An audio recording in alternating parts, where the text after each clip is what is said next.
मर्यादा पुरुषोत्तम राम, जिनके चरित्र पर सवाल उठाए गए। राम के जीवन का कोई ऐसा कार्य आप नहीं दिखा सकते हैं जो धर्म के विरुद्ध है। चंद्रमा की 16 कलाएं होती हैं और राम के अंदर जो है 16 गुण थे। भगवान राम ने माँ सीता का त्याग क्यों किया? राम ने जनता के हित के लिए कर दिया। बालकांड में इसका वर्णन, ये इसका पूरा जिक्र है। संक्षेप। क्या कालिदास मूर्ख थे? क्या उनको समझ में नहीं आ रहा था कि ये फर्जी है? वो फर्जी स्टोरी पे तो नहीं लिख रहे थे। भावभूति नहीं तो अपना उत्तर रामचरित जो लिखा ग्रंथ वो पूरा का पूरा सीता त्याग और लव कुश इन सब के ऊपर ही पूरा आधारित है। किसी एक व्यक्ति के कहने पे या किसी एक आरोप पे क्यों सीता का त्याग किया भगवान राम ने? सोचिए, राम को वो कह रही हैं कि मेरे लगता है कि आप पुरुष ही नहीं हो। बिना अग्नि परीक्षा के उनको स्वीकार नहीं किया। राम चाहते थे कि 1 साल तक रही हैं, हमें पता नहीं है। राम को भगवान हम मान रहे हैं। राम ने युद्धकांड में बोला कि मेरे को पता नहीं कि मैं भगवान हूँ या नहीं भगवान। राम जब सीता को देखते हैं पालकी में आते हैं तो राम को एक साथ खुशी भी होती है सीता के आने की और गुस्सा भी आता है और दुखित भी हो जाते हैं। और सीता इसके बाद तुरंत एक्शन में आती हैं और बोलती है कि लक्ष्मण को कहती है तुम चिता सजाओ, मैं अब अग्नि में प्रवेश करूंगी। सीता के बचाव में क्यों राम कभी आते हुए नहीं दिखे? कोई भी स्त्री जाएगी या कोई पुरुष किसी के साथ जाके रात बिता के आ जाएगा। उत्तराखंड को जो लोग फर्जी बताते हैं, जनता पूरी जनता जो है ना वो बड़ा घृणा करती है आपसे। सीता को उनके बचपन में ही कई ज्योतिषियों ने बताया था कि उनको पूरी जीवन जो है ना जंगल में बिताना पड़ेगा थोड़े थोड़े समय के लिए। भगवान राम जो थे वो शूद्र विरोधी थे। कि एक व्यक्ति जो है उल्टा पेड़ पे लटक करके धुएं चारों तरफ फैले हुए हैं और वो एक उग्र तपस्या कर रहा है। वो देवता बन करके तीनों लोग पर विजय प्राप्त करना चाहे, जो राक्षसों की प्रवृत्ति थी। राणा सांगा को जो रामजी लाल सुमन ने कहा नहीं वो तो दलित हैं इसलिए उनको निशाना बनाया जा रहा है। कर्ण जैसा जो 1 नंबर का बेकार आदमी था, जो स्त्री विरोधी था, कर्ण को बड़ा महान बनाया गया। भगवान राम ने बाली का वध किया, छुप कर बाली को मारा। बाली के द्वारा चलाए गए पर्वतों को और वृक्षों को राम ने अपने बाणों से गिरा डाला। वाली ने राम पे अटैक किया था और राम ने उसका जवाब दिया कि अगर राम सीधे लंका पर अटैक करते तो वाली मित्रता संधि की वजह से वो पीछे से अटैक करता। आज के लोगों को जानती हैं आप, इनको छिद्र निकालना है, दोष निकालना है, वो वाली के आधे स्टेटमेंट को उठाएंगे, बाकी उसके कार्य को नहीं उठाएंगे। बड़े उससे कहते हैं कि रावण ब्राह्मण था। अर्चना जी, मैं आज के आपके पॉडकास्ट के माध्यम से ये चैलेंज कर रहा हूँ कि कोई मेरे को रावण को वाल्मीकि रामायण से ब्राह्मण सिद्ध करके दिखा दे। माँ को ये अधिकार था कि वो किसी अपने पुत्र का कुल डिसाइड करें। हनुमान जी पवन पुत्र हैं लेकिन उनके पिता केसरी हैं। युधिष्ठिर धर्म के पुत्र हैं, अर्जुन इंद्र के पुत्र है, भीम पवन पुत्र है लेकिन उनको पांडु पुत्र कहा जाता है। इसे रावण ने अपने आप को कुल के हिसाब से हमेशा जो बताया है वो बताया है कि मैं कुल से जो हूँ वो राक्षस कुल से हूँ। ना तो रावण शिव का भक्त था, ना राम भगवान शिव की पूजा करते। रावण मजबूरी में सामवेद के मंत्रों का उच्चारण करता है जब उसका हाथ कैलाश से उत्तराखंड में दबा देते हैं शिव। और शिव तांडव स्रोत पर बहुत बड़ी कंट्रोवर्सी होगी। ये भी मैं चैलेंज देता हूँ लोगों को कि मेरे को बताया कि किस ग्रंथ में ऐसा लिखा। राम कई बार आए हैं, विष्णु के कई बार राम के रूप में अवतार लेते हैं और कई बार रावण का संहार करते हैं। नमस्कार व्यूवर्स, दर्शना शो में आपका बहुत बहुत स्वागत है। रामनवमी आने वाली है। रामनवमी भगवान राम का जन्मोत्सव, जब पूरा देश, जहाँ भी सनातनी रहते, हिंदू रहते हैं, वो राम जन्मोत्सव को धूमधाम से मनाएंगे। तो हमने सोचा आज के इस पॉडकास्ट में हम बात करें रामायण से जुड़ी, भगवान राम से जुड़ी, मर्यादा पुरुषोत्तम राम, जिनके चरित्र पर सवाल उठाए गए। उनके कई फैसलों को आरोपों के कटघरे में खड़ा कर दिया गया। क्या वाकई ये सत्य है या इसके पीछे कुछ और तथ्य है?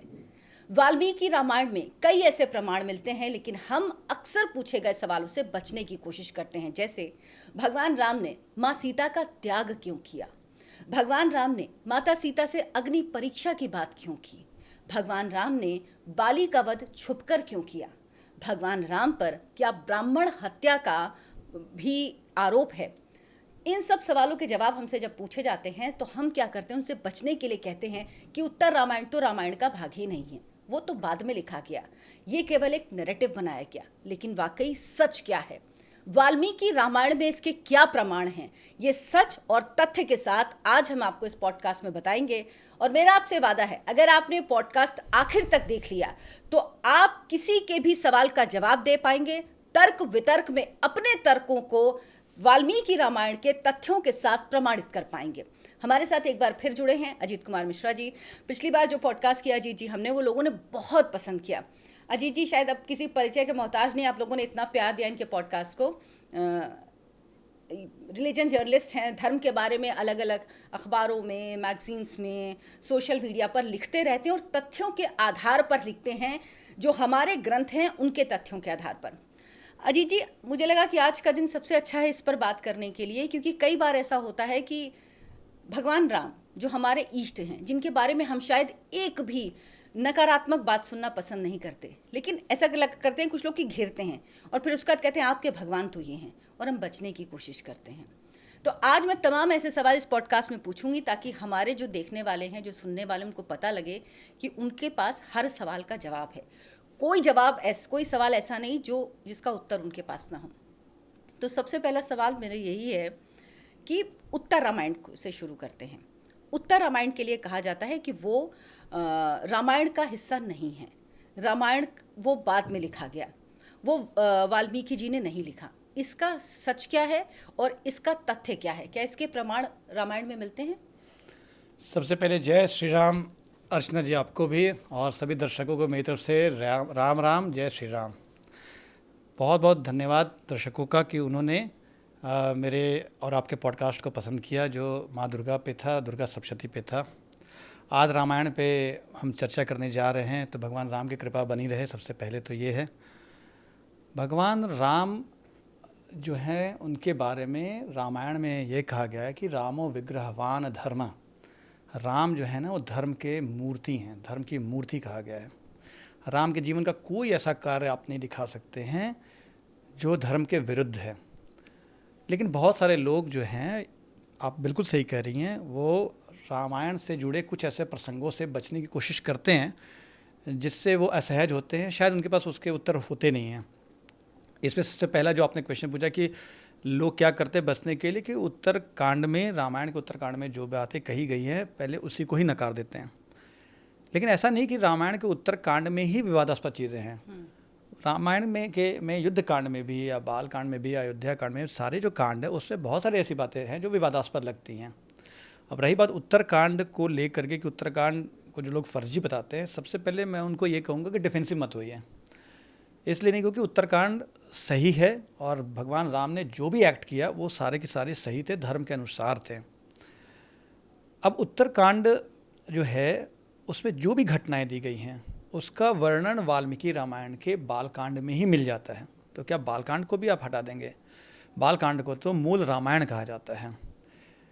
अगर आप उत्तरकांड को फर्जी मानेंगे तो वाल्मीकि रामायण में ब्रह्मा जी की वो कही बात कि जो उन्होंने वाल्मीकि को वरदान दिया था कि तुम्हारी लिखी कोई भी बात झूठी नहीं होगी, वो भी असत्य हो जाएगा।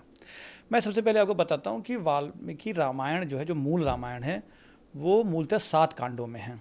सबसे पहले बालकांड है, और इसके बाद अयोध्या कांड है, फिर इसके बाद आप अरण्य कांड है, फिर किष्किंधा कांड है, सुंदर कांड है, और युद्ध कांड है, और इसके बाद उत्तरकांड है। बहुत सारे लोग ये कहते हैं कि वाल्मीकि ने उत्तरकांड लिखा ही नहीं है। तो इसको जानने के लिए सबसे पहले हम देखते हैं कि वाल्मीकि रामायण के उत्तरकांड में जो बातें कही गई हैं वो क्या रामायण के और पार्ट्स में कही गई हैं या नहीं कही गई हैं। तो वाल्मीकि रामायण की शुरुआत होती है जब नारद आते हैं मिलने के लिए वाल्मीकि से, और वाल्मीकि उनसे पूछते हैं कि अभी के समय में कोई ऐसा व्यक्ति है जिसमें बहुत सारे गुण हों, लगभग 16 गुण हों। भगवान राम को हम रामचंद्र कहते हैं, सूर्यवंशी ने कि रामचंद्र कहते हैं, और कृष्ण के लिए कृष्णचंद्र नहीं यूज़ किया जाता जबकि वो चंद्रवंशी हैं। ये बड़ा इंटरेस्टिंग टॉपिक है, मैं थोड़ा भटक रहा हूँ लेकिन फिर भी बता देता हूँ कि चंद्रमा की 16 कलाएँ होती हैं और राम के अंदर जो है 16 गुण थे, उनको 16 कलाओं के साथ माना जाता है, इसलिए उनको चंद्रमा की तरह जिनकी 16 कलाएँ हैं इसलिए उनको रामचंद्र कहते हैं भगवान राम को।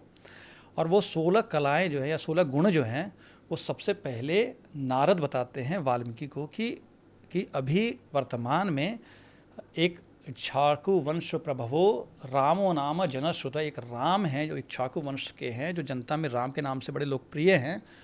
वो ऐसे हैं जिनमें 16 गुण हैं और वो पूर्ण पुरुष हैं, वो सत्य प्रतिज्ञ हैं, धर्म के अनुसार चलने वाले हैं, और बहुत सारे गुण बताते हैं। तो उसमें क्या होता है कि इसके बाद वो संक्षेप में कहानी बताते हैं कि राम जो हैं उनका जन्म दशरथ के यहाँ हुआ और वो रावण को मारने के लिए उत्पन्न हुए, और इसके बाद उनकी पूरी कहानी बताते हैं कि राम को वनवास मिला और इसके बाद करते करते उन्होंने रावण का वध किया और अभी राम अयोध्या लौटे हैं और अब वो सिंहासन पर बैठेंगे और अगले 11,000 वर्षों तक वो शासन करेंगे। ये पूरी कहानी बताते हैं। इस पूरी कहानी में जो है पहले वो पास्ट बताते हैं, इसके बाद वो बताते हैं कि वर्तमान में राम आ चुके हैं एंड भविष्य में वो 11,000 वर्षों तक शासन करेंगे। इसके बाद वाल्मीकि को बोलते हैं आप राम का चित्र लिखिए। वाल्मीकि सोच विचार पड़ जाते हैं कि क्या करें, लिखें नहीं लिखें। तब तक ब्रह्मा आते हैं उनके पास। अब ब्रह्मा बोलते हैं जो नारद ने तुमको बताई है कहानी वो तुम लिखो एज इट इज़, यानी जब तक राम आए हैं, और उसके बाद की भी जो घटनाएं होंगी वो तुमको पहले से ज्ञात हो जाएंगी। राम के जीवन में जो वर्तमान होगा तुम्हारे साथ साथ जो घटेंगी वो बातें भी होंगी और राम के भविष्य में भी जो घटेगा वो भी तुमको ज्ञात हो जाएंगे। तुमको दिव्य दृष्टि में देता हूँ, जैसे संजय को दिव्य दृष्टि दी थी, धृतराष्ट्र को उसने पूरी महाभारत की कथा सुनाई थी, उस तरह वाल्मीकि को था, और वाल्मीकि उस पूरी कथा को ध्यान से जान देते हैं। तो उसमें उत्तरकांड से संबंधित सारी बातें एक संक्षेप में, हमारे यहाँ क्या परंपरा रही है ना अर्चना जी, कि हम कोई भी महाकाव्य लिखते हैं ना तो उसमें पहले एक कंसाइज वे में पूरी कथा पहले ही लिख देते हैं। तो उसमें वाल्मीकि जब रामायण लिखते हैं तो वो पूरी कथा लिखते हैं जिसमें वो बताते हैं कि स्वराष्ट्र रंजन वैदेहाश्च विसर्जनम, मतलब उसे बताते हैं कि सीता का त्याग जो है राम ने जनता के हित के लिए कर दिया, है ना। ये वो बालकांड में इसका वर्णन, हाँ, इसका ये पूरा जिक्र है। संक्षेप, पूरी जो संक्षेप में कथा है वो बालकांड में हाँ है। बालकांड में, और उसमें लवकुश की भी कथा आती है। अब अगर उत्तरकांड में राम ने सीता का त्याग किया, इसके बाद लवकुश का जन्म हुआ, तो वो बालकांड में कैसे वर्णन आ गया, सबसे सोचने वाली बात है। और कहा गया कि कुशी लवो तु धर्मज्ञो राजपुत्रो यशस्विनो, मतलब लव और कुश जो हैं राजपुत्र हैं और बड़े यशस्वी हैं, और वो वाल्मीकि के पास रहते हैं। और ये भी कहा गया है कि बिंबा विदिथो बिंबो राम देहात तथात परो, मतलब जैसे प्रतिबिंब से बिंब पैदा होता है, इमेज से इमेज पैदा होता है, उससे राम के देह से ये लव और कुश उत्पन्न हुए हैं और वाल्मीकि के आश्रम में रहते हैं। और वाल्मीकि के आश्रम में वाल्मीकि उनको शिक्षा देते हैं और वही पूरी रामायण लेकर के सबसे पहले लव कुश सुनाते हैं। और ये पूरी बात बालकांड में है। पूरी दुनिया को जो रामायण का आज हमको नॉलेज है, जो हमें जानकारी है, वो लव कुश के द्वारा गाए हुए हैं, जिसे वाल्मीकि ने लिखा इस चीज़ को। तो आप इसको कैसे डिनाई कर सकते हैं कि ये तो बालकांड है, ये तो मूल रामायण है। और एक और बड़ी बात ये है कि वाल्मीकि ने जो पूरी की पूरी वाल्मीकि रामायण लिखी है, अपनी रामायण लिखी है, वो गायत्री मंत्र के 24 अक्षरों के ऊपर आधारित है। वाल्मीकि रामायण 24,000 श्लोकों का पूरा ग्रंथ है। अगर आप वाल्मीकि रामायण से उत्तरकांड को निकाल देंगे तो जैसे अगर देखें बालकांड 2000 समथिंग के आसपास श्लोक हैं, जो इसके बाद अयोध्या कांड है वो भी लगभग 2000-3000 के आसपास में है। ऐसे टोटल सम अगर आप करेंगे तो वाल्मीकि रामायण से अगर आप हटा देते हैं उत्तरकांड को, तो वाल्मीकि ने जो गायत्री मंत्र के 24 अक्षरों के आधार पे रामायण की रचना की है वो पूरा नहीं होता है। क्योंकि इसमें कहानी क्या है कि वाल्मीकि रामायण का जो पहला श्लोक है वो गायत्री मंत्र के पहले अक्षर से शुरू होता है। जो गायत्री मंत्र ओरिजिनल है, जो ऋग्वेद में है, वो है तत्सवितुर्वरेण्यम भर्गो देवस्य धीमहि धियो यो नः प्रचोदयात्, ओम भूर्भुवस्सुवः वराहति कहा जाता है। वो 3 लोक के बारे में उसका वर्णन है।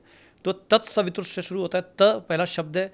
तो वाल्मीकि रामायण का जो पहला श्लोक है वो शुरू ही होता है तपस्वाध्यायम निरतम तपस्विम वाग्विदाम वरम, त से शुरू होता है। इसके बाद 1001वां जो श्लोक आता है वो फिर वह स से शुरू होता है। तो इस तरह से एक एक अक्षर लेकर के 1001वां हुआ, फिर 2001वां हुआ, फिर 3001वां, ऐसे करते करते 23,000 जो 1वां श्लोक है, हाँ। उससे वाल्मीकि गायत्री मंत्र का 24वां जो अक्षर है पूरा होता है, वो पूरा होता हाँ। अगर 3 अक्षर को हम हटा दें, अगर मान लीजिए युद्धकांड को पूरा मान लें, वहीं पर ख़त्म कर दें, तो फिर वाल्मीकि ने गायत्री मंत्र के पूरे अक्षर, जो महामंत्र है, पूरे अक्षरों के ऊपर रामायण लिखा ही नहीं होगा। और किसी भी महामंत्र को आधा अधूरा लिखा ही नहीं जा सकता है, ना किया जा सकता है उसका, वो महापाप है। और वो औचित्य नहीं बनता ना, औचित्य नहीं बनता है, बिल्कुल औचित्य नहीं बनता है। तो इसलिए वाल्मीकि रामायण अगर व्याकरण की दृष्टि से देखें, या गायत्री मंत्र के आधार पर देखें, या श्लोकों की संख्या के आधार पर देखें, या बालकांड में दी गई कथा के आधार पर देखें, तो उत्तरकांड किसी भी रूप से फर्जी नहीं है। और लास्ट एक बात मैं बताता हूँ आपको, वो छोटी सी बात है कि चलिए मैं ज्ञानी नहीं हूँ, आज के लोग उतने ज्ञानी होंगे, बहुत सारे ज्ञानी लोग दावा करते हैं, कालिदास और भवभूति से बड़ा कोई संस्कृत का ज्ञानी आज तक नहीं हुआ। कालिदास को कवि कुलगुरु कहा जाता है। उन्होंने रघुवंश महाकाव्यम में सीता त्याग, शंभूक वध, लवकुश का जन्म सब कुछ लिखा है। क्या कालिदास मूर्ख थे? क्या उनको समझ में नहीं आ रहा था कि ये फर्जी है? वो फर्जी स्टोरी पे तो नहीं लिख रहे थे। भवभूति ने तो अपना उत्तर रामचरित जो लिखा ग्रंथ, वो पूरा का पूरा सीता त्याग और लव कुश इन सब के ऊपर ही पूरा आधारित है। तो क्या हम भवभूति और कालिदास से भी ज़्यादा बड़े ज्ञानी हैं कि हम उत्तरकांड को फर्जी मानकर बैठे हुए हैं? तो ये डिफेंसिव होने की ज़रूरत नहीं है। हाँ, उसमें जो बातें जो विवादास्पद है, उसमें ऐसा क्या हुआ उसका विश्लेषण करना बहुत ज़रूरी है। उसमें सबसे बड़ी चीज़ है, मुझे लगता है जिस वजह से लोग बचते हैं, वो है कि राम ने सीता का त्याग क्यों किया। सीता जो 14 साल वनवास में रही राम के साथ, लेकिन जब एक वक्त आया जब वापस राजपाट में वापस लौटे तो उन्होंने सीता का त्याग कर दिया, वो भी उस वक्त जब सीता गर्भवती थी। तो इसको लेकर मुझे लगता है लोगों को सबसे ज़्यादा मुश्किल होती है और इसीलिए पूरी उत्तरकांड को ही नकार देते हैं। क्यों किया राम ने? वाकई ये मन में तो सबके सवाल उठता है। मर्यादा पुरुषोत्तम है, किसी एक व्यक्ति के कहने पे या किसी एक आरोप पे क्यों सीता का त्याग किया भगवान राम ने? इसके पीछे क्या कारण है? देखिए, बहुत ही कठिन प्रश्न रहा है शुरू से ही लोगों के लिए, जो राम भक्त हैं उनके लिए भी, कि राम ने सीता का त्याग क्यों किया और वो भी जब वो गर्भवती थी तो क्या किया। देखिए, इसको समझने के लिए ना हमें 2-3 बातें समझनी होगी। सबसे पहले क्या है ना कि हम राजा का जो कॉन्सेप्ट आज समझते हैं ना अर्चना जी, वो हम समझते हैं कि राजा कानून से ऊपर है, जनता से ऊपर है, जनता को जो चाहे नचा सकता है। ये कॉन्सेप्ट जो है ना अर्चना जी, ये एक्चुअली यूरोपियन नेशन का जो कॉन्सेप्ट है, वहाँ राजा ऐसे होते थे जो कानून से ऊपर होते थे। वेस्टफेलिया की एक संधि बहुत फेमस है, उसमें ये था कि चर्च और राजा के बीच में एक संधि होती है, यूरोप के राजाओं के बीच में। तो पहले क्या होता है कि चर्च को वो काम दिए जाते हैं कि चर्च आज से मनुष्यों के दूसरे लोक में, मतलब स्वर्ग के लोक में जाने का रास्ता बताएगा, धर्म के क्षेत्र में रहेगा। और जो लौकिक कार्य, जो जनता के जीवन से जुड़े कार्य हैं, उस पर कंट्रोल राजा का होगा और राजा ही कानून होगा। राजा ही, लुई 16 बोलता था, आई एम द लॉ, मैं ही कानून हूँ, मतलब कोई कानून नहीं था। लेकिन हमारे शास्त्रों में राजा कोई जो है तानाशाह नहीं होता था। सबसे पहले इस बात को समझना बहुत ज़रूरी है आज के डेट में। राजा जो था वो प्रजा के अनुसार ही चल सकता था। इवन स्थिति ये थी कि राजा जो है प्रजा के इच्छा के बिना एक कदम नहीं हिल सकता था। सीता त्याग की कहानी को अगर समझना है तो हमें राजा के अधिकारों को 1 मिनट समझना पड़ेगा। देखिए, हमारे शास्त्रों में एक थियोरी दी गई है, महाभारत अगर आप पढ़ते हैं तो उसमें कहा गया है कि राजा का कर्तव्य ये है कि राजा अपनी प्रजा की का ध्यान उस तरह से रखे जैसे कोई प्रेग्नेंट वुमेन जो होती है वो अपने पेट में बच्चे के अनुसार सोती है, उठती है, खाती है, पीती है, सब कुछ उसके अनुसार करती है। इतना ध्यान प्रजा का रखना है। चाणक्य ने अपनी नीतियों में बताया, जो नियम बताए राजा के लिए, उसके अनुसार राजा सो भी ठीक से नहीं सकता था, इतना उसको ध्यान रखना पड़ता था। इवन इफ कि अगर आप महाभारत या रामायण पढ़ेंगी तो आप देखेंगे कि एक सामान्य सा व्यक्ति भी वहाँ पहुँच करके राजा के दरबार में पूछता था तो 50 क्वेश्चन पूछता था कि राजा, आप धर्म के अनुसार शासन करते हैं, आप प्रजा से ज़्यादा टैक्स तो वसूल नहीं करते हैं, आप ये करते हैं, वो करते हैं। इवन इफ कि राम के परिवार में जो अगर आप देखेंगे तो राम इक्ष्वाकु वंश से आते थे और राम का पूरा परिवार जो था, कुल था, इतना डेमोक्रेटिक था कि राम के पूर्वज राजा सगर हुए थे, जिनके नाम पर समुद्र बना, सागर बना। उनका एक बेटा था असमंज। वो क्या करता था, अयोध्या के बच्चों, शैतान लड़का था, तो वो अयोध्या के बच्चों को पानी में उठा के डुबा देता था, सरयू में डुबा देता था। तो प्रजा चिढ़ गई उनसे, प्रजा ने जाके शिकायत की, तो गलत बात है। राजा को अपने बेटे का त्याग करना पड़ा असमंज को। राजा ने अपने बेटे को निकाल दिया। और तो और अगर आप देखिएगा कि महाभारत पढ़ेंगे तो महाभारत में एक बड़ा थंब रूल है, जो शास्त्र का सबसे बड़ा ग्रंथ माना जाता है, कि अगर किसी व्यक्ति की वजह से परिवार को हानि हो रही है या परिवार का धर्म संकट में पड़ रहा हो तो उस व्यक्ति को अपने घर से आपको निकालना पड़ेगा। अगर परिवार की वजह से जो है गांव या समाज को हानि हो रही है तो उस समाज, उस परिवार को हटाना पड़ेगा। और अगर कोई समाज राष्ट्र के लिए हितकारी नहीं तो उसको समाज से निकालना पड़ेगा। अब हम आते हैं सीता त्याग को लेकर के। देखिए, राम ने जो है सीता की अग्नि परीक्षा करवाई, ठीक है, राम ने नहीं करवाई, सीता ने अग्नि परीक्षा दी, माफ़ कीजिएगा। इसके बाद भी राम पर कलंक लगा। राम अगर सीता को अपना लिए थे और अपनाने के बाद उन्होंने तो अपना लिया सीता पहले को। इसी पे बात कर लेते हैं। हाँ, सीता- पहले अग्नि परीक्षा पे बात कर परीक्षा लेते पे हैं, ठीक बात है, कर लेते हैं ठीक है। कि क्यों अग्नि परीक्षा क्यों देनी पड़ी सीता को। राम को ऐसी क्या जरूरत थी, क्योंकि वो तो सब जानते हैं कि अभी का और आगे का। सीता जी अशोक वाटिका में रही इतने वक्त तक, जब रावण उनका अपहरण करके ले गया, लेकिन उसके बाद जब वो वापस आई तो ऐसी क्या वजह थी कि राम ने बिना अग्नि परीक्षा के उनको स्वीकार नहीं किया। देखिए, राम ने सीता की अग्नि परीक्षा नहीं ली, सीता ने अग्नि परीक्षा दी। सबसे पहले तो ये बेसिक्स हम लोग को क्लियर करना चाहिए कि राम ने सीता को अग्नि में प्रवेश करने के लिए कहा ही नहीं था। बेसिक चीज़ ये है। दूसरी बात ये है कि सीता और राम दोनों जो थे ना, ऐसे पति पत्नी थे जो इक्वल लेवल पे बात करते थे हमेशा। ऐसा नहीं था कि राम सीता पर को अगर कुछ बात कह रहे, कड़ी बात कह रहे हैं या उन पर सवाल उठा रहे हैं उनकी चीज़ों पे, तो सीता नहीं उठाती थी। बड़ा छोटा सा एग्जाम्पल देता हूँ मैं आपको कि जब राम वनवास जा रहे थे तो बोलते सीता तुम यहीं रहो, तो सीता कहती हैं कि नहीं मैं जाऊँगी, जिद कर किया सीता ने, तो बोले नहीं नहीं तुम यहीं रहो। तो बोले कि आपको क्या लगता है, डर लगता है कि मेरी रक्षा नहीं कर पाएंगे? मुझे तो लगता है कि मेरे पिता ने कोई पुरुष से शादी ही नहीं की है मेरी। सोचिए, राम को वो कह रही हैं कि मेरे लगता है कि आप पुरुष ही नहीं हो। और राम सुनते हैं इस बात को। यही नहीं, सीता जो है, इतनी सीता, द्रौपदी, हमारी नारियां जो है, जो हम टीवी सीरियल्स में देखते हैं कि सीता जी को या द्रौपदी को एक कमज़ोर सी नारी के रूप में भगवा वस्त्र पहन करके स्वामी स्वामी करते देखा। सीता वैसी नहीं थी, ना सावित्री थी, ना कोई प्राचीन काल की नारियाँ नहीं थी। वो अपने पति से डायरेक्ट बात करती थी। मैं आपको उदाहरण देता हूँ कि राम जब अरण्य कांड में सुतीक्ष्ण ऋषि के आश्रम जा रहे होते हैं तो वहाँ पर बहुत सारे हड्डियाँ मिलती हैं उनको। तो वो पूछते हैं ऋषि से कि भाई ये किसकी हड्डियाँ हैं? तो बोले ये रावण के राक्षसों ने बहुत सारे ऋषियों को मार डाला है, इस वजह से जो है ये हड्डियाँ हैं। तो राम बोलते हैं कि मैं सारे राक्षसों का संहार कर दूंगा, ये प्रतिज्ञा लेता हूँ। सीता उस समय कुछ नहीं बोलती, राम आगे बढ़ते थे, सीता बोलती आपको क्या ज़रूरत थी, क्यों आपकी दुश्मनी है? मेरे को तो उसी दिन से समझ में आ गया था जिस दिन आप धनुष बाण लेकर वनवास के लिए निकले थे।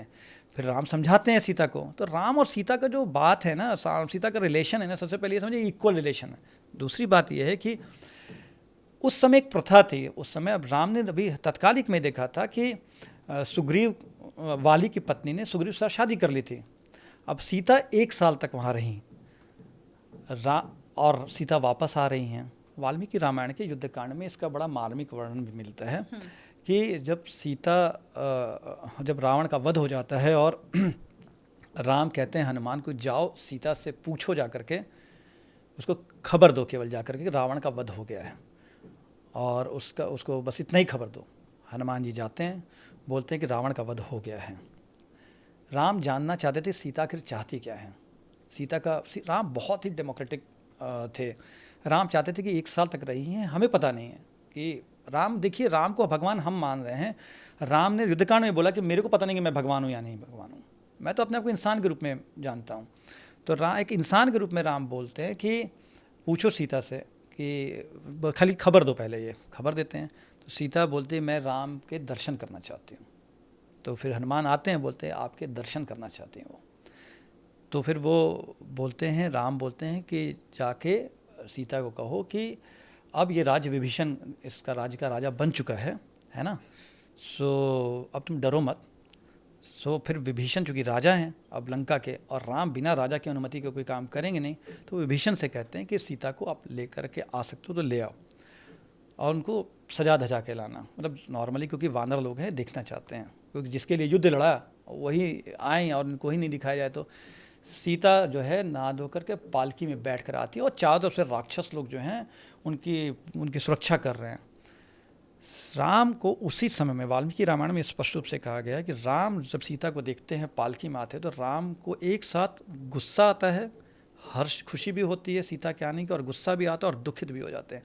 क्यों दुखी होते हैं? बड़ी इंटरेस्टिंग चीज़ है इसमें। वो दुखी इसलिए होते हैं और रोष में इसलिए आते हैं कि राम अभी वनवासी हैं।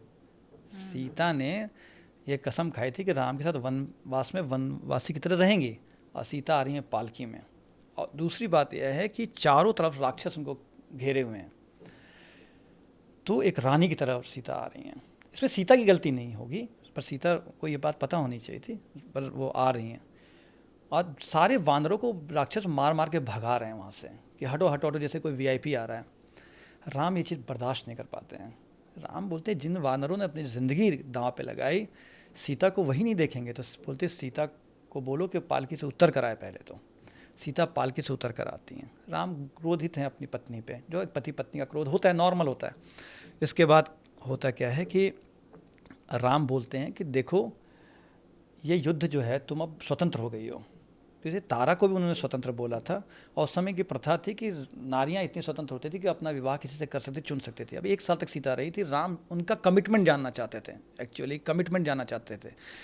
अब बोला भी उन्होंने कि तुम्हारे चरित्र पर संदेह हो गया। चरित्र का मतलब कैरेक्टर नहीं है, चरित्र का मतलब ये है कि कमिटमेंट तुम्हारा क्या है, ये मेरे को देखना है, क्योंकि तुम पालकी से आई हो।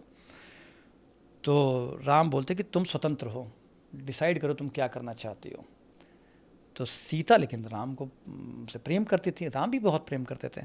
सीता को ये बात बुरी लग जाती, जैसे सीता को हमेशा कोई बहुत बात बुरी लगती रही हैं।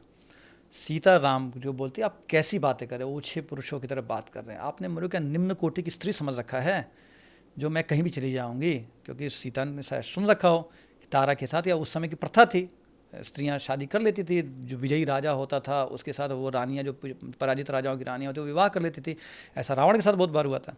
तो सीता तो पतिव्रता नारी थी। सीता ने बोला ऐसे कैसे कर सकते हैं, और सीता इसके बाद तुरंत एक्शन में आती हैं और बोलती है कि लक्ष्मण को कहती तुम चिता सजाओ, मैं अब अग्नि में प्रवेश करूंगी। अब राम चुप रह जाते हैं यहाँ पे। अब यहाँ पर एक और चीज़ है कि सीता अग्नि परीक्षा क्यों दे रही हैं।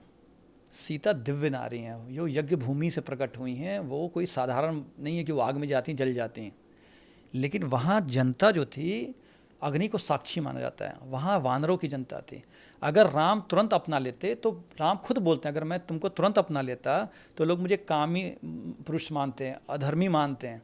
तो तुमने जो है, तो सीता इस बात को समझती थी कि राम पर लांछन लग जाएगा बाद में कि मेरे को तुरंत अपना ले। सीता ने बोला कि मैं तुरंत जो है अग्नि परीक्षा देती हूँ।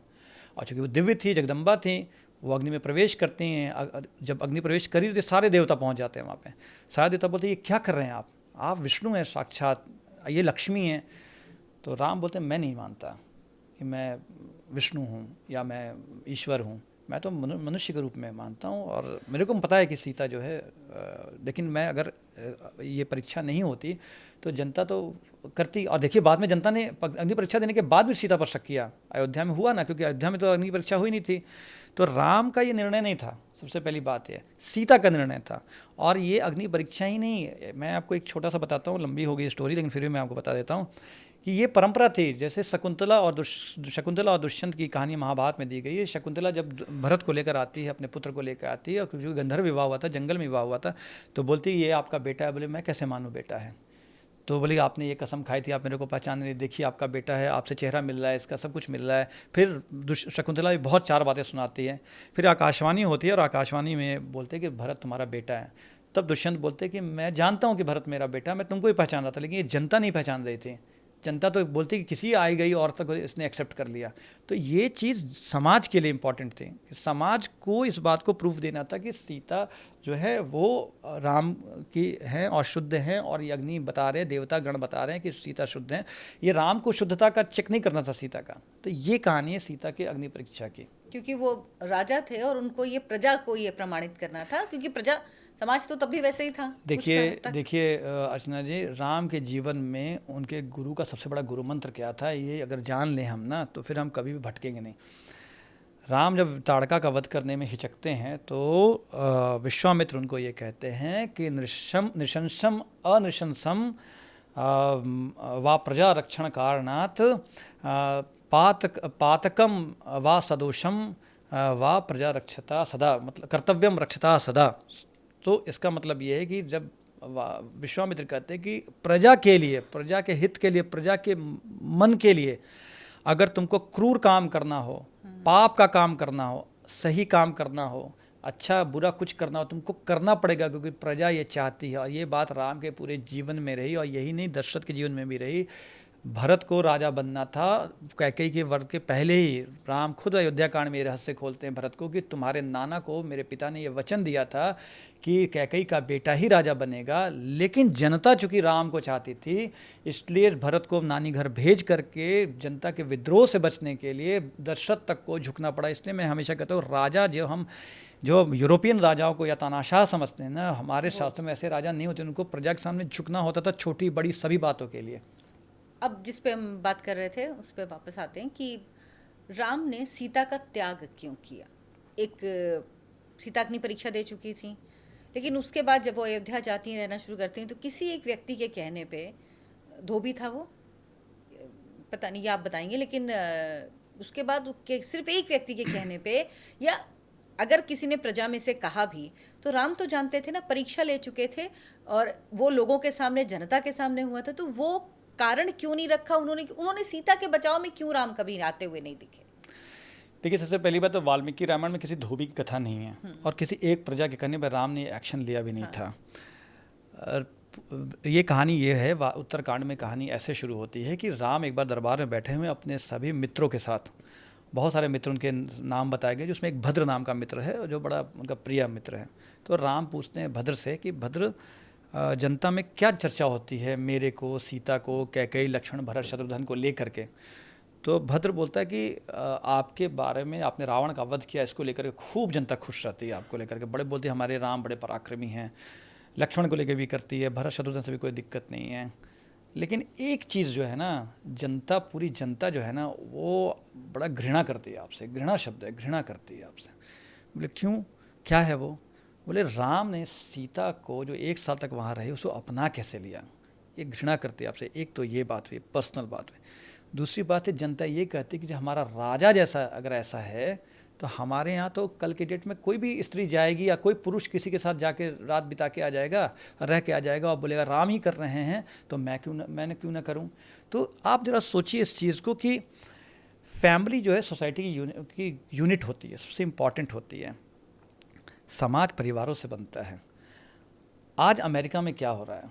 अमेरिका में ये हो रहा है कि कोई व्यक्ति, एंजेलिना जॉली, ब्रैड पिट, पता नहीं उनकी कितनी संतानें कहाँ से, कौन कहाँ से आ रही हैं, समाज टूट गया वहाँ, क्योंकि परिवार टूट गया। सबसे बड़ी बात है। अब परिवार में मूल चीज़ क्या है? ट्रस्ट।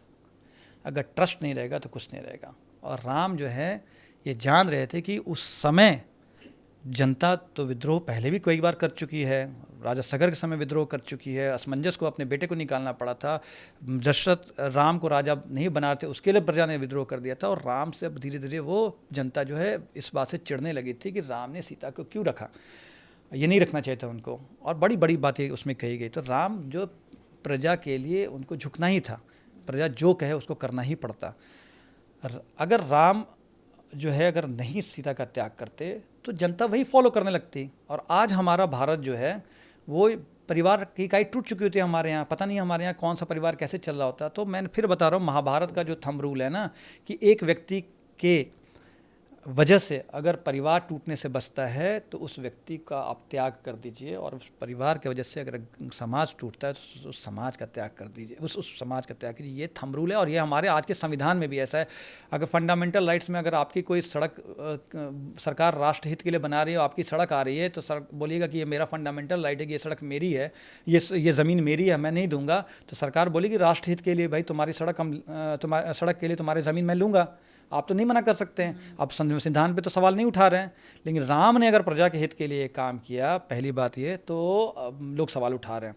कॉन्स्टिट्यूशन भी हमारा ये कहता है और महाभारत भी यही कहता है और रामायण भी यही कहता है। और दूसरी बात है कि अगर राम के पास एक ऑप्शन हो सकता था कि राम जो है, बहुत लोग कहते हैं राम जो है वो भी चले जाते सीता जी के साथ वापस जंगल, सीता को अकेले क्यों जाने दिया? तो राम और सीता तो साथ ही रह जाते ना, फिर तो बात तो वहीं की वहीं रह जाती। तो राम जानते थे सीता। अच्छा, एक बात और ये कि अयोध्या की जनता ने सीता की अग्नि परीक्षा देखी नहीं थी। सीता की अग्नि परीक्षा लंका में हुई थी। जनता क्यों विश्वास करती?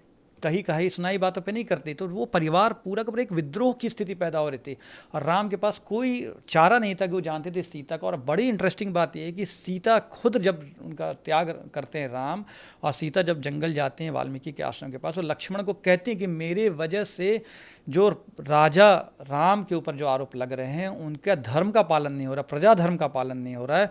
उस प्रजा धर्म का पालन आज से हो, मैं भी चाहती हूँ कि मैं अलग रहूँ। और एक लास्ट बात बताता हूँ कि सीता को बचपन से ही, बालकांड में भी आपको ये स्टोरी मिल जाएगी कि सीता को, अयोध्या कांड में माफ़ कीजिएगा, सीता को उनके बचपन में ही कई ज्योतिषियों ने बताया था कि उनको पूरी जीवन जो है ना जंगल में बिताना पड़ेगा थोड़े थोड़े समय के लिए। और सीता जब प्रेग्नेंट होती है तो राम को कहती हैं कि हमको वापस वन ले जाइए, क्योंकि मेरे को वन में रहने का मन करता है।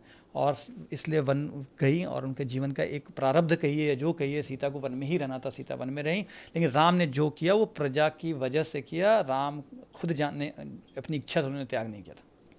उत्तरकांड से जुड़ा एक और प्रसंग है जिसको लेकर विवाद होता है, शंभूक वध।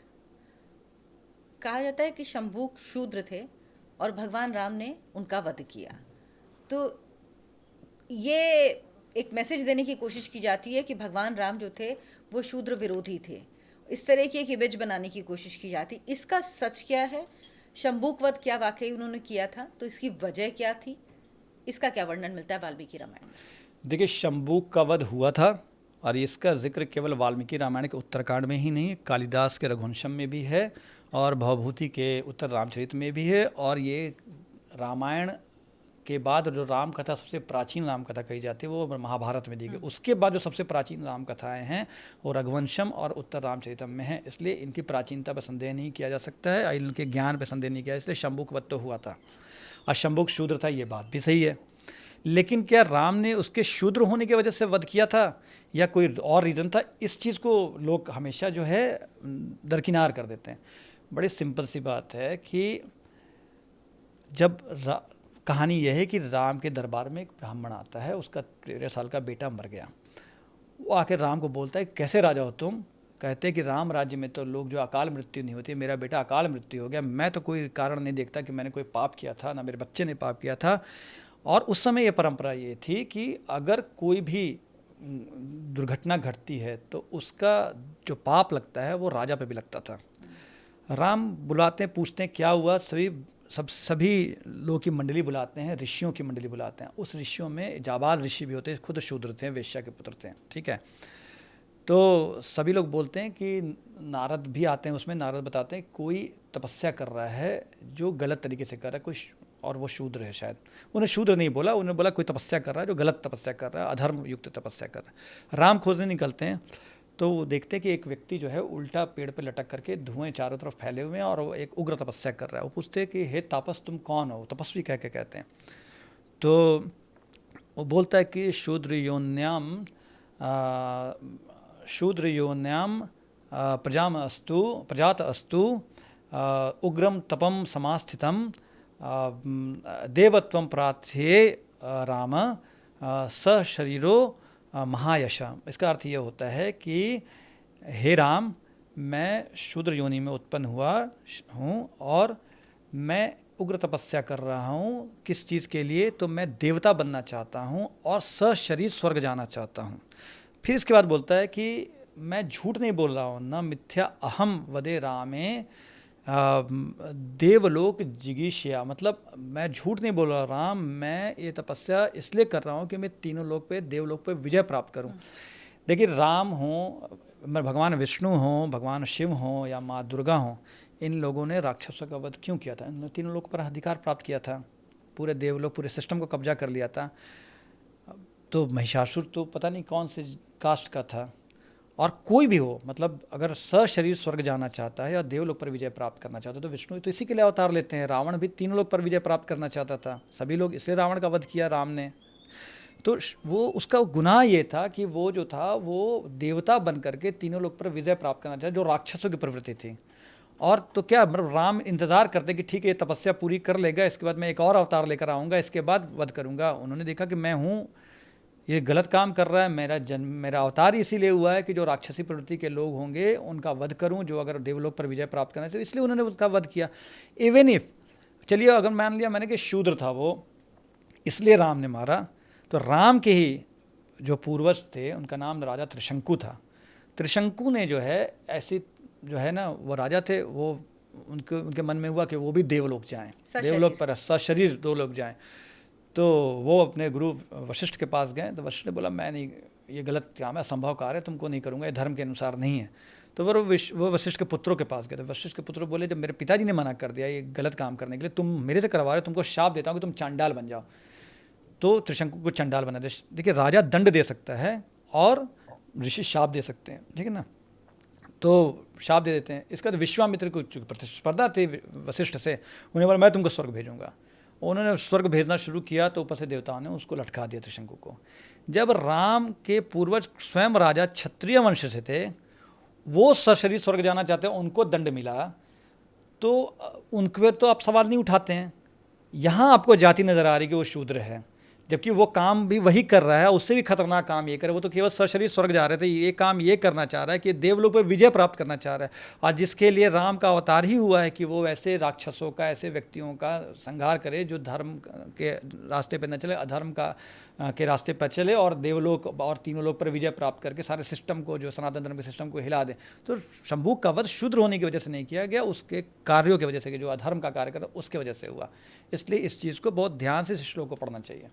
मुझे याद आ रहा है अभी जो चल रहा है कि राणा सांगा को जो रामजी लाल सुमन ने कहा, तो अब पहले जब वो बोल रहे थे थोड़ा ठीक था, लेकिन जब उन पे लोग प्रत्युत्तर देने लगे तो फिर कहा जाने लगा कि नहीं नहीं वो तो दलित हैं इसलिए उनको निशाना बनाया जा रहा है। ये तो उसी तरीके की चीज़ है, ये इसी तरह का नैरेटिव गढ़ा जाता था। एक्चुअली क्या हुआ है ना, 1960s के बाद ना अर्चना जी, बहुत सारे, जब हमारे देश में ये अच्छी बात है कि हमारे देश में दलितों की चेतना का उभार हुआ और ओबीसीज की चेतना का उभार हुआ। और तो उस समय क्या होता है कि जब भी आपकी किसी जातिगत चेतना का उभार होता है ना, तो आप नायकों को तलाशते हैं, और आपके साथ कोई अगर अत्याचार हुआ या ना हुआ तो उनको वापस लाते हैं हम। तो कर्ण जैसा जो एक नंबर का बेकार आदमी था, जो स्त्री विरोधी था, कर्ण को बड़ा महान बनाया गया। एकलव्य की कहानियां बनाई गई कि एकलव्य के साथ बड़ा ये हुआ, वो विषय हम बाद में कभी जरूर बात करेंगे। बिल्कुल, तो ऐसा ही शंभुक का भी वध है, ऐसा ही शंभुक का वध है। अच्छा, एक और प्रसंग है जिसमें कहा जाता है कि भगवान राम ने बाली का वध किया, छुप कर बाली को मारा। ये आरोप कितना सही है? देखिए, वाल्मीकि रामायण में वाली को राम ने छिपकर नहीं मारा था, पहले तो सबसे पहले ये है। और ये सुनकर आप भी चौंक गए होंगे, बहुत सारे लोग चौंक जाएंगे। मैं आपको ना बहुत छोटा सा एक वो छोटी सी बात बताता हूँ। किसी भी घटना को देखने के लिए बहुत सारे पहलू होते हैं। ओशो एक अक्सर ये कहानी सुनाते थे कि एडमंड बर्क, एक इतनी सत्य है मैं पता नहीं, लेकिन ये स्टोरी बड़ी इंटरेस्टिंग है कि एडमंड बर्क विश्व का सबसे बड़ा इतिहासकार था, वो एक हिस्ट्री की बुक लिख रहा था। तो उस हिस्ट्री की बुक जब लिख रहा था तो अचानक उसके घर के बाहर गोली चलने की आवाज़ आई, तो दौड़ के भागा। उसने देखा कि जिसने गोली मारी है वो हत्यारा खड़ा है, और जिसको गोली लगी वो भी ज़िंदा है, और आस पास भीड़ जमा है। तो उसने पूछा भैया क्या हुआ, तो उसने जिसने गोली मारी बोला ये बड़ा बदमाश आदमी था, इसको तो मारना ही था, नहीं मारता तो ये मेरे को मार डालता।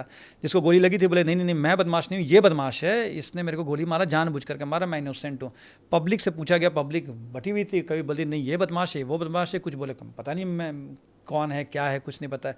तो एडमंड बर्क ने लिखा कि मेरे घर के बाहर गोली चली, मारने वाला जिंदा है, मारने वाला खड़ा है, मरने वाला भी मरा नहीं है, पब्लिक खड़ी है वहाँ पे, आई विटनेस है, इसके बाद भी सत्य कहाँ है मेरे को पता नहीं, और मैं विश्व इतिहास लिखने बैठा हूँ। वाली की कहानी को अगर समझना है तो इस चीज़ से समझिए। वाली में एक स्टेटमेंट वाली का है जो अधर्मी है, पापी है, उसने अपने छोटे भाई की पत्नी का अपहरण किया है, उसके साथ वो गलत काम करता है, रेप करता है उसके साथ। और दूसरा बयान जो है वहाँ दूसरे बयान देने वाले सुग्रीव और हनुमान हो सकते हैं जो चुप बैठे हुए हैं।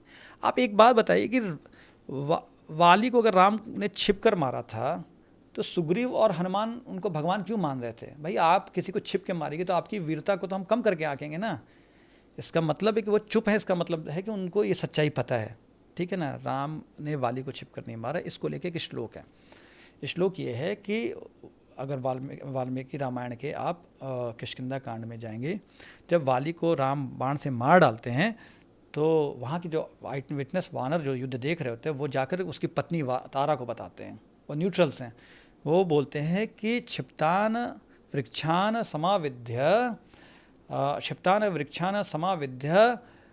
विपुलाश्च तथा शिला वाली वज्र समर बाणे निपातितम। मतलब इसका मतलब है कि वाली के द्वारा चलाए गए पर्वतों को और वृक्षों को राम ने अपने बाणों से गिरा डाला।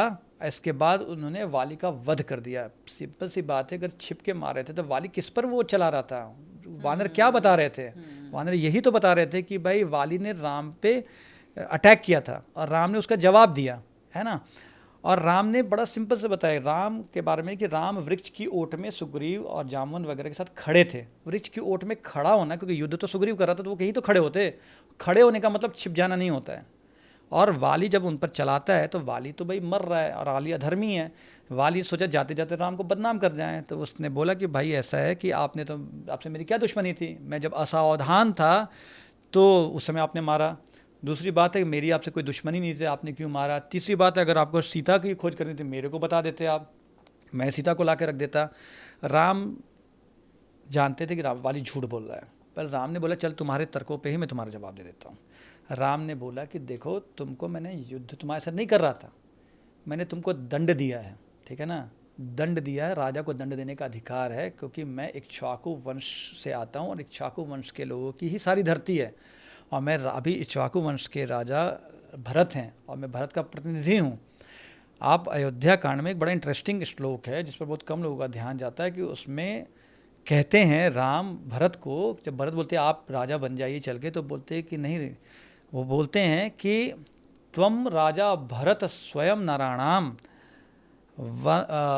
वन्यामपि अहि राजा रण मृगाणाम। मतलब वो कहते हैं कि तुम इंसानों के राजा बनो भरत, और मैं जंगल जाकर पशुओं का राजा बनता हूँ, क्योंकि पशु पक्षी सभी तो इक्ष्वाकु वंश के अधीन थे, क्योंकि मनु, सूर्य के पुत्र मनु है, उनके इक्ष्वाकु, उन लोगों ने सारी धरती बनाई।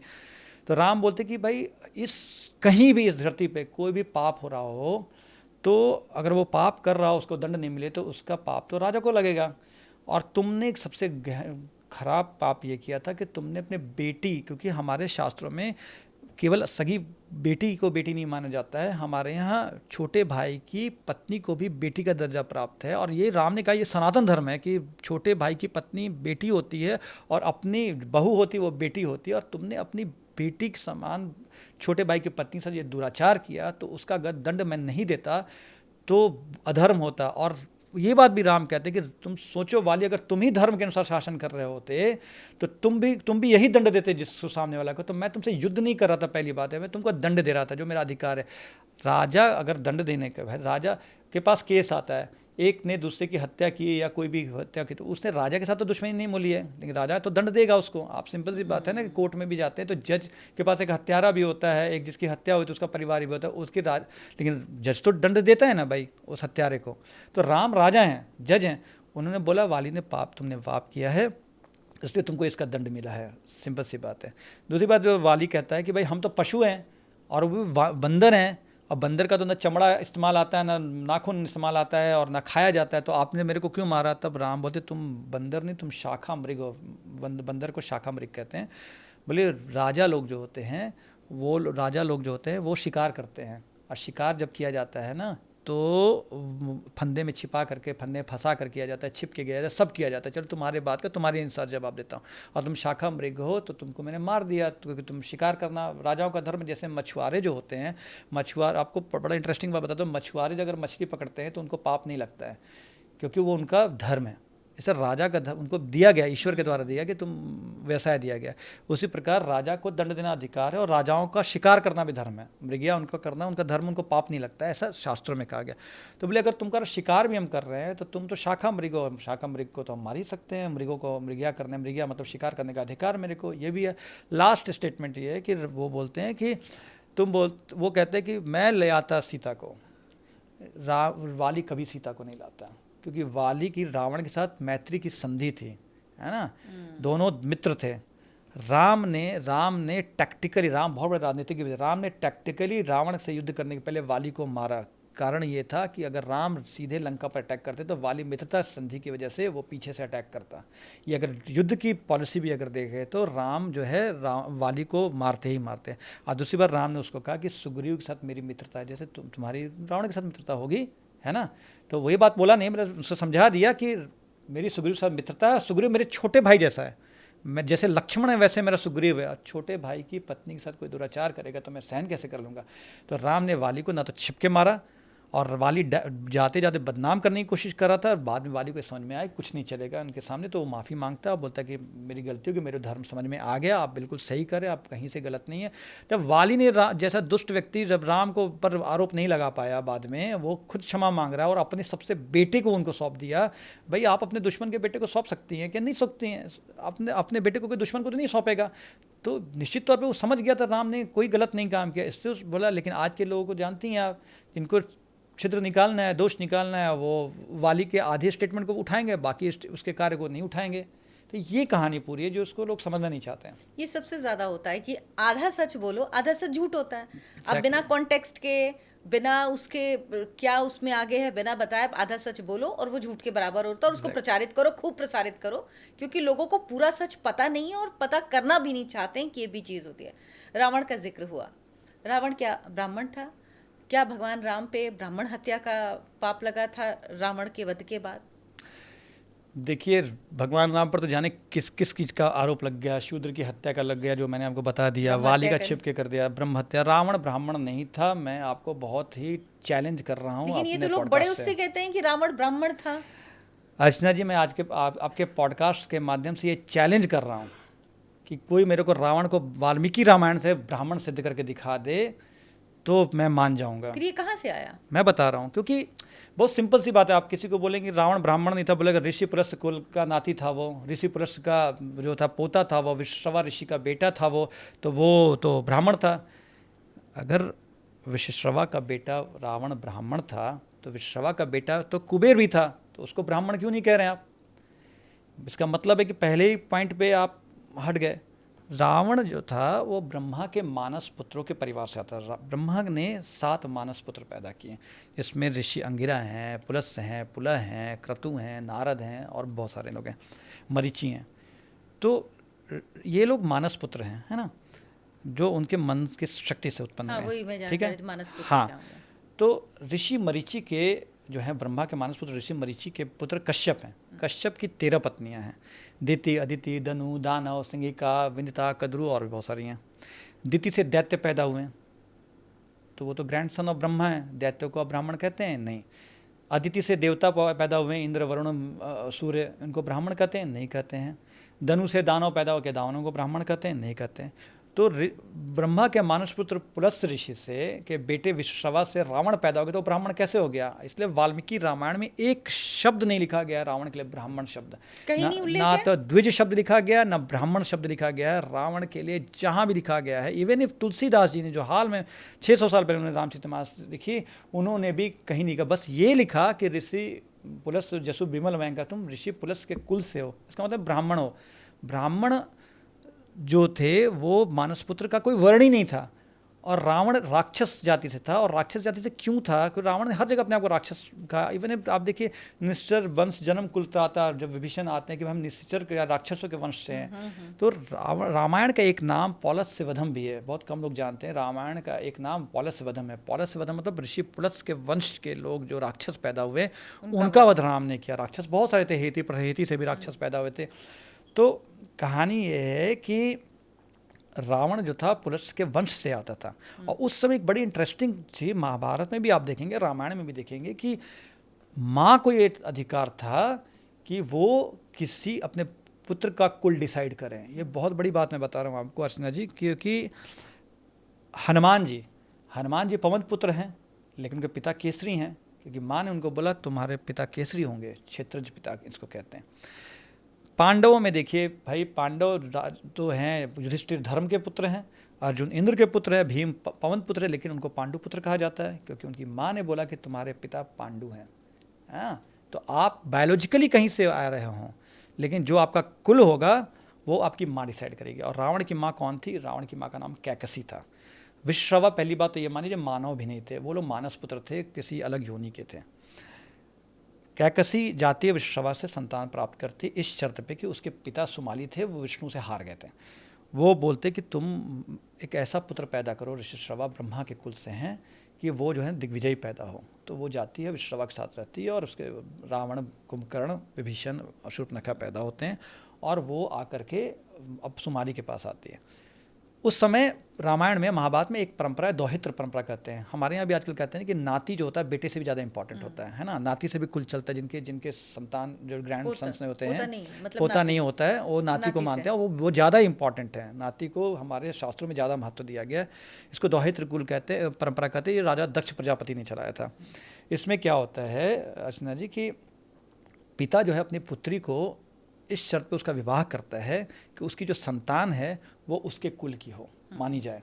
तो रावण का जो कुल था वो उसके नाना को दे दिया गया, नाना का कुल उसको दे दिया गया, उसकी माँ ने दिलवाया, क्योंकि दौहित्र परंपरा के अनुसार ये था, उसने शर्त रखी थी तो जाकर दे दिया। इसलिए रावण ने अपने आप को कुल के हिसाब से हमेशा जो बताया है वो बताया है कि मैं कुल से जो हूँ वो राक्षस कुल से हूँ, राक्षसेंद्र हूँ, उसको राक्षसाधिपति कहा गया। और इवन तुलसीदास ने भी कहा, सभी ने, कालिदास ने, किसी ने नहीं ब्राह्मण कहा।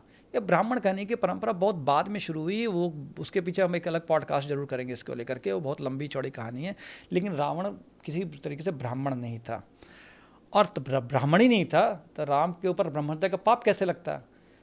अब बहुत सारे तीर्थ बन गए हैं इस देश में हैं, जिनमें कहा जाता है यहाँ राम आए तो गो धो पाप तीर्थ है, यहाँ राम ने जो है ब्रह्महत्या से छुटकारा पाया। तो हरदोई के ज़िले में कोई है, तो बहुत सारे ऐसे तीर्थ बन गए, यहाँ भी राम आए थे। सबसे पहली बात यह है कि सबसे पहली बात कही जाती है, रामेश्वरम जो तीर्थ है जहाँ हम जाते हैं, तो स्कंद पुराण में पहली बार वर्णन आता है कि राम जब रावण का वध करके आए तो उन्होंने ब्रह्म हत्या के पाप से मुक्ति पाने के लिए रामेश्वर तीर्थ की स्थापना की थी। जबकि कहानी एक और कही जाती है कि भाई राम ने युद्ध में जाने से पहले किया था। तो कॉन्ट्राडिक्टरी स्टोरी है बहुत ज़्यादा। अब इस पे बाद में बात करेंगे। रामेश्वरम तीर्थ की कहानी है। तो राम को ब्रह्म हत्या का अगर पाप लगता है, मैं लास्ट बताता हूँ, तो हनुमान जी ने भी रावण के बहुत सारे पुत्रों का वध किया था। हनुमान जी ने ब्रह्म हत्या के पाप से मुक्ति पाने के लिए कई तपस्या की, आपका वर्णन मिलता है आपको? नहीं मिलता होगा। सुग्रीव ने भी वो रावण के परिवार का वध किया, उनको ब्रह्म हत्या से पाप करने की छुटकारा के लिए पाया जाता है। राम थे ना, इसलिए आरोप लगा होगा। नहीं नहीं नहीं, राम नहीं थे। एक्चुअली क्या हुआ कि बहुत बार ब्राह्मणों की हत्या के सिलसिला आप महाभारत रामायण के समय सुनेंगे, ब्राह्मणों की हत्या बहुत होती थी, क्योंकि इंटेलेक्चुअल सोसाइटी मानी जाती थी। तो बाद में लोगों को रियलाइज़ होता था कि हमसे गलती हो गई, तो वो पश्चाताप करने के लिए ऐसे तीर्थों का बनाया गया। मैं एक लास्ट बताता हूँ, इंटरेस्टिंग आपको सुन रहेगा। गाजीपुर जो उत्तर प्रदेश में, वहाँ पे एक मंदिर है, वो भगवान शिव का 13 मुखी शिवलिंग है। उसको हरे करके कुछ कहते हैं, मैं भूल रहा हूँ अभी, हर महादेव करके कहते हैं, महाहर महादेव माफ़ कीजिएगा, हाँ, महाहर जो ज्योतिर्लिंग शिवलिंग जो है, उसके बारे में ये मान्यता है कि यहाँ दशरथ जी ने श्रवण कुमार ब्राह्मण का वध करने के बाद आके जो है अपना ब्रह्महत्या के पाप से मुक्ति पाई थी। लेकिन वाल्मीकि रामायण के अनुसार श्रवण कुमार ब्राह्मण था ही नहीं। श्रवण कुमार के पिता वैश्य थे और माँ शूद्र थी, और वो जब दशरथ उस पर बाण चलाते तो बोलता है और घबरा जाते कि मुनि है, ये तो जो है मेरे से ब्रह्महत्या हो गया। तो बोलता आप घबराइए नहीं, मेरी माँ जो है शूद्र है और मेरे पिता वैश्य हैं, ये लोग दोनों मुनि हैं। इससे दो बातें सामने आती है। एक तो ऐसी स्टोरीज बनाई गई बहुत बाद में, जबकि श्रवण कुमार खुद वैश्य पिता और शूद्र माता का पुत्र था, और दूसरी बात है शूद्र माता का पुत्र वैश्य पिता का पुत्र तपस्वी है, मुनि है। तो शंभू को तपस्या करने के लिए कैसे रावण ने केवल मार दिया होगा? तपस्या करने का अधिकार था शूद्रों को। जाबाल ऋषि भी हुए, भाई खुद श्रवण कुमार जो है वनशंकर जाति से आ रहा है, माँ शूद्र है, तो वो कैसे तपस्या कर रहा था? उसके तपस्या करने की वजह से तो दशरथ ने नहीं मारा था, गलती से मारा था, तो तपस्या कर रहा था। इसलिए शंभू को भी तपस्या करने की वजह से नहीं मारा गया। ऐसा नहीं था कि शूद्रों की तपस्या करते, किस वजह से तपस्या कर रहा था, वो वजह इंपॉर्टेंट है। जी जी जी। और जो अभी रामेश्वरम का जिक्र किया आपने कि कुछ कथाओं में होता है कि वो उन्होंने युद्ध से वापस आने के बाद वहाँ पे तपस्या, ब्रह्म हत्या की से के पाप से मुक्ति पाने के लिए पूजा की। कुछ में आता है कि पहले उन्होंने वहाँ पे पूजा की। क्या इसका जिक्र है ही नहीं वाल्मीकि रामायण में? ये कहीं से जोड़ा गया है अलग से बिल्कुल? क्योंकि रामेश्वरम में तो ये पूरी ये कथा ही ये चलती है, इसी आधार पे चलता है कि भगवान राम ने यहाँ पे शिवलिंग स्थापित किया था। देखिए बहुत सारी कथाएं जो है ना, कथाओं के ऊपर कथाओं का लेप चलता रहता है हमारे शास्त्रों में, अब अच्छा भी है, इसमें कोई गलत नहीं है। मुझे लगता है ना, लेकिन हम वाल्मीकि रामायण के अनुसार बात कर रहे हैं तो उसमें क्या है ये पता होना चाहिए। वाल्मीकि रामायण में रामेश्वरम तीर्थ का कोई जिक्र नहीं है। फर्स्ट ऑफ ऑल मैं आपको लास्ट एक बताता हूँ कि ना तो रावण शिव का भक्त था, ना राम भगवान शिव की पूजा करते वाल्मीकि रामायण में कहीं वर्णित हैं। सिर्फ एक श्लोक है, उन्होंने ये कहा है जब लौट रहे लंका से तो सीता को दिखाते हैं कि इस स्थान पे महादेव ने मुझ पर कृपा की थी। अब वो महादेव कौन हैं? वो शिव हैं या समुद्र के लिए कर रहे, इस पर हम कभी बाद में बात करेंगे, वो बहुत लंबी चर्चा हो जाएगी। लेकिन मैं आपको बताऊं कि भगवान राम के व्यक्तिगत रूप से पूजा करने का जो वर्णन आता है वो सिर्फ दो ईश्वर का करते हैं। एक विष्णु का, जब राजाभिषेक होने के पहले के रात में उनके घर के अंदर में विष्णु का एक मूर्ति है, और भगवान सूर्य की अगस्त ऋषि करवाते हैं आदित्य हृदय पाठ का। राम रेगुलर जो पूजा करते थे और कृष्ण जो रेगुलर पूजा करते थे वो सुबह और शाम की संध्या करते थे, गायत्री करते थे। परमम जपम गुहम कहा गया है, राम भी गायत्री मंत्र करते थे और कृष्ण भी गायत्री मंत्र करते थे। राम के द्वारा शिव जी की विशेष रूप से पूजा का कोई उल्लेख वाल्मीकि रामायण में नहीं है, एंड रावण के द्वारा रावण मजबूरी में सामवेद के मंत्रों का उच्चारण करता है। जब उसका हाथ कैलाश से उत्तरकांड में दबा देते हैं शिव, तो मजबूरी में करता है। वो तो लड़ने गया था शिव से। और शिव तांडव स्रोत फिर शिव तांडव स्तोत्र रावण जो लंकेश रावण है उसका नहीं लिखा हुआ है। इस पे बहुत बड़ी कंट्रोवर्सी होगी। ये भी मैं चैलेंज देता हूँ लोगों को कि अगर मेरे को बताएं कि किस ग्रंथ में ऐसा लिखा हुआ है कि रावण ने इसकी रचना की थी, वो मुझे जरूर भेजे। मेरे को बड़ी खुशी होगी अगर मैं गलत साबित हो गया तो। रावण ने शिव तांडव स्तोत्र की रचना नहीं की थी। वाल्मीकि रामायण में जो वर्णन बोलता है उसमें यह है कि रावण ने सामवेद पर आधारित मंत्र को सुनाया, स्तुति की शिव की। तब शिव ने कहा उसको रावण नाम, चूंकि रोने लगा था चिल्ला के, उसका रावण उसका नाम दिया। उसके पहले उसका नाम दशग्रीव हुआ करता था। तो रावण के द्वारा कोई विशेष रूप से शिव की पूजा करने का या शिव की भक्ति करने कहा का जाता है ना शिव के परम भक्त रावण थे। बिल्कुल नहीं। रावण तो शिव जी से लड़ने गया था जब तब नंदी ने उसको शाप दिया था कि तुम मेरे बंदर जैसे मुख को देख करके मजाक उड़ा रहे हो, तुम जो मरोगे तो उस समय तुम्हारी हत्या के में सहयोग वानरों का सहयोग होगा। और वो उसी ने बोला को शंकर है। रावण तो शंकर जी को जानता तक नहीं था, कौन शंकर है, इस तरह से बातें वो करता था। जब वहाँ गया वो हारा है, पराजित हुआ है, तब जाके शिव ने बोला चलो ठीक है, इट्स ओके, चलो तुम पे प्रसन्न हो गया हो। लेकिन रावण जो था वो ब्रह्मा का मानस पुत्र था, के वंश से आता था, और रावण ने ब्रह्मा की तपस्या की थी।